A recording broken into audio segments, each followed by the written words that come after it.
আসসালামু আলাইকুম বন্ধুরা, কেমন আছেন সবাই? আশা করি সবাই ভালো আছেন, সুস্থ আছেন। আলহামদুলিল্লাহ আমরাও খুব ভালো আছি, সুস্থ আছি। সোনালী রান্নাঘর উইথ ভিলেজ ফুড চ্যানেলে আপনাদের প্রত্যেকে স্বাগত জানাই। প্রত্যেক দিনকার মতো আজকেও আমি একটা রেসিপির ভিডিও নিয়ে চলে এসেছি। আর আজকে হচ্ছে শীতের সবজির একটা রেসিপি। এখন শীত মানে সবজির বাজার, তো সব রকমের সবজি কিন্তু এখন খেতে ভালো লাগে।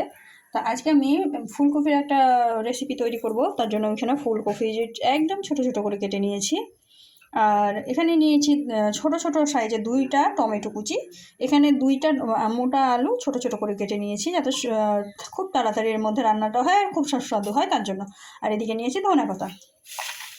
তো এখন আমি এটা রান্না করব, চলুন। তো রান্না করার জন্য এদিকে আগে থেকেই কড়াই বসিয়ে দিয়েছি। কড়াইয়ে আমি তেল গরম করতে দিয়েছি। দিয়ে এখন আমি এর মধ্যে দিয়ে দেবো আলু। আলু আর ফুলকপি দুটোই কিন্তু আমি ভালোভাবে আগে ভাজা করে নেব।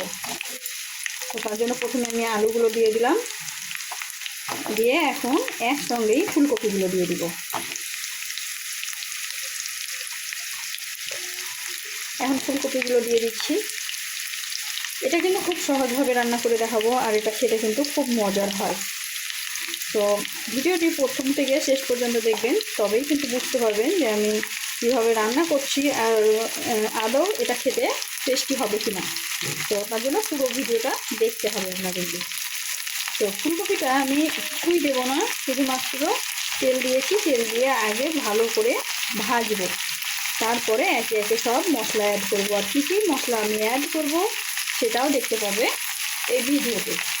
তো এখন আমি ফুলকপিটাকে নাড়াচাড়া করে একটু সময় নিয়ে লাল করে ভেজে নেব।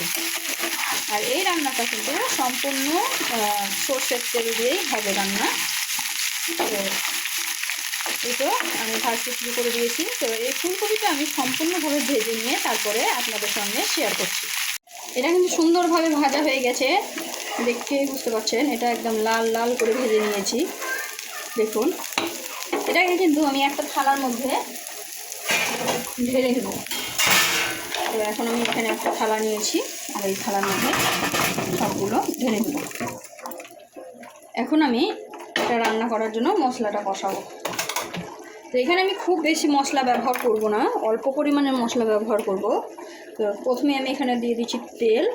যেহেতু তেল ফুলকপি দিয়ে মানে তেল দিয়ে আগে থেকে ভেজে রেখেছি, তাই খুব বেশি তেলেরও ব্যবহার করব না। এখানে আদা, রসুন, পেঁয়াজ সব কিছু একদম পেস্ট করা আছে, কাঁচা লঙ্কাও দেওয়া আছে। তো এই পেস্টটাকে আমি একটু ভালোভাবে তৈরি করব। খুব কম পরিমাণের মশলা দিয়েই কিন্তু এটা আমি রেডি করবো। তো এইটা দেখতেই পাচ্ছেন, আমি এটা মশলাটা কষে নিচ্ছি। এটা কিন্তু হালকা কষা কষা হয়ে গেছে। তারপরে আমি একটু জল অ্যাড করে দিয়েছি, যেহেতু নিচে থেকে লেগে যাচ্ছিলো তার জন্য আগে থেকে জলটা আমি অ্যাড করে দিয়েছি। আর এখন আমি এখানে মশলা যে চামচ দেয় যে চামচে, সেই চামচেরই 1 চামচ করে সব কিছু অ্যাড করছি। যেহেতু এটা কম মশলায় তৈরি করবো বলেছি, তাই অল্প করেই সব কিছু দিচ্ছি। তো দিয়ে দিলাম জিরা ধনিয়া পাউডার, দিয়ে দিলাম হলুদ গুঁড়ো, দিয়ে দিলাম লঙ্কা গুঁড়ো, দিয়ে এই মশলাটাকেও সুন্দরভাবে কষাবো। মশলাটা কষানোর সময় কিন্তু এখানে আমি অ্যাড করে দেবো হচ্ছে টমেটো কুচি। তাহলে ভালোভাবে টমেটোটাও সিদ্ধ হয়ে যাবে আর মশলাটাও সুন্দরভাবে কষানো হয়ে যাবে। আর এখানে আমি এখন অ্যাড করব হচ্ছে লবণ, তাহলে টমেটোটা ভালোভাবে সিদ্ধ হবে। এটা কিন্তু গ্রেভি হবে না, তার জন্য কিন্তু খুব বেশি আমি লবণ ব্যবহার করব না। এখানে 1 চামচ দিলাম, যদি পরে যদি লাগে তো আবার একটু দিয়ে দেবো। এখানে 1.5 চামচ আমি দিয়ে দিলাম, 1 চামচের জায়গায় 1.5 চামচ দিয়ে দিলাম। যেহেতু আলু কপির পরিমাণটা বেশি আছে তাই দিয়ে দিলাম। তো পরে লাগলে আবার একটু চেক করে দিয়ে দিব। তো এখন আমি এটাকে সুন্দরভাবে কষাবো। এখানে আমি আরেকটু জল অ্যাড করে দেবো, তাহলে টমেটোটা একবারে ভালোভাবে সিদ্ধ হয়ে যাবে, মশলাটাও সুন্দরভাবে কষানো হয়ে যাবে। এটার জন্য একটু জল অ্যাড করে দিলাম। তারপরে এটাকে এখন আমি একটু সময় নিয়ে কষাবো। মশলাটা সুন্দরভাবে কষানো হয়ে গেছে, ওপরে তেল ছেড়ে দিয়েছে, দেখতে পাচ্ছেন। তো এর থেকে বেশি আমি কষাবো না। এখন আমি এর মধ্যে আলু আর কপি দিয়ে দেব, দিয়ে নাড়াচাড়া করে ভালোভাবে মিক্সড করে নেব।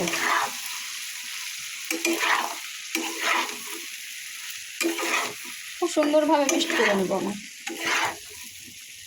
এটা খুব অল্প মশলাতে রান্না হবে, আর খেতেও খুব টেস্টি হবে। আর এটা গ্রেভি হবে না, একদম লাগা লাগা হবে। আর এটাকে আটা, রুটি, পরোটা, ভাত যার সঙ্গেই খাবেন তার সঙ্গেই কিন্তু ভালো লাগবে। এতে আমি ভালোভাবে মিক্স করে নিলাম। দেখতে পাচ্ছেন এটা সুন্দরভাবে আমি কষিয়ে নেব একটু সময় নিয়ে। সুন্দরভাবে কষানো হয়ে গেছে, দেখুন একটু দেখলেই বুঝতে পারবেন যে কত সুন্দরভাবে এটা কষানো হয়ে গেছে, একদম তেল ছেড়ে দিয়েছে। এখন এই পর্যায়ে আমি অল্প পরিমাণে জল ব্যবহার করব, যেহেতু এটা আগে থেকে ভাজা ছিল তারপরে আবার কষেছি, তো তার জন্য আমি অল্প পরিমাণে জল ব্যবহার করলাম।